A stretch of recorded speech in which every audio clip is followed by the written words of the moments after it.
Hey Pete, how you brewing? Hey Jason, how you brewing? I could do it all now. I could cut you out if I want to. I could replace you with like a digital Sylvester Stallone, and it would be like. It's kind of a dream of mine. How you brewing? Good man, how are you brewing? Good. Yeah, good. We got some good brews on tap. We got some people coming in today for the first Home Brew Happy Hour. Wow. For a long time. Very exciting. Post-pandemic, well, sort of. Yeah. Well, yeah. Things are getting back to normal. Yeah. We're still far apart. When we first started these videos, we were long. Yeah. This thing was a long way. So This is kind of how I want it to be. Forever. You don't want to go back No, to people all in each other's faces and stuff? No, I'm talking about me and you. Oh, okay. Just you. I got it. I mean, have you seen your eye? I can't What the hell's going on in your life? I can't grab your ass from over here. Exactly. Oh, okay. Yeah. So yeah, Homebrew Happy Hour. Very exciting. Some people are going to bring you some beers to share. It's always a good conversation. Today is what? Today is Sunday, right? Sundays. It's going to be Sundays. Probably we're going to try like most Sundays, 1 to 2, and maybe we'll have some special ones like today that we'll advertise in advance. And today is special because why? Drum roll. Drum roll. Today's special because we're doing a blind taste testing. Exactly. Yeah. Of Delaware beers. And blind taste tests are always fun. We can then compare our blind judging to Untapped scores. We can compare them to our own Untapped scores that we gave the beer. Yeah, that's a really clever idea. I like that. If you give your beer, say you know, just pick one at random, Dogfish 60, say, 4.35.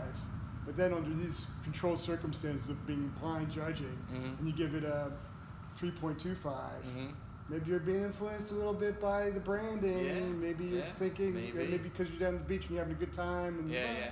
So anyway, there's that, but also there's another reason why we do the blind judging, which is called sensory training.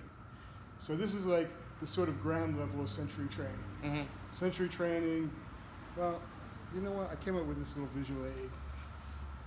It's a pyramid of sensory. It's like a smart board. It's like, this is a smart board. It's the only board I can find, so it has to be smart.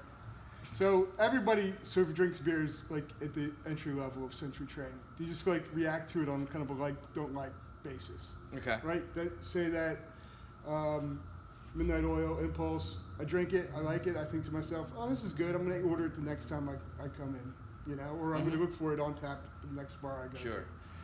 But as we progress as brewers, we should be thinking beyond that, right? And so blind judging is part of that. So you get not just to sort of like don't like reaction, but what do you like about it? The flavor, the aroma, the color, the bitterness, the bitterness, all those things go into it. So you're sort of like getting a more sort of thoughtful sense of that. And that's the first step of sensory testing.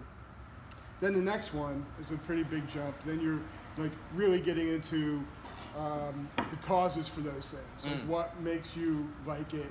What is good about the citrus in this beer versus the citrus in another beer? Right. That kind of thing. Hop variants, stuff like that. And having the whole vocabulary. And we're going to do another Homebrew Happy Hour, a special Homebrew Happy Hour, where we talk more about those things, which is the off-flavor sensory testing. Yeah, so I'm looking forward to that. So you can recognize an off flavor and identify why it got that off flavor during the brewing process. And then you taste that in your own beer and you realize, oh, it's got a little bit of a Band-Aid taste to it. You know where that came from.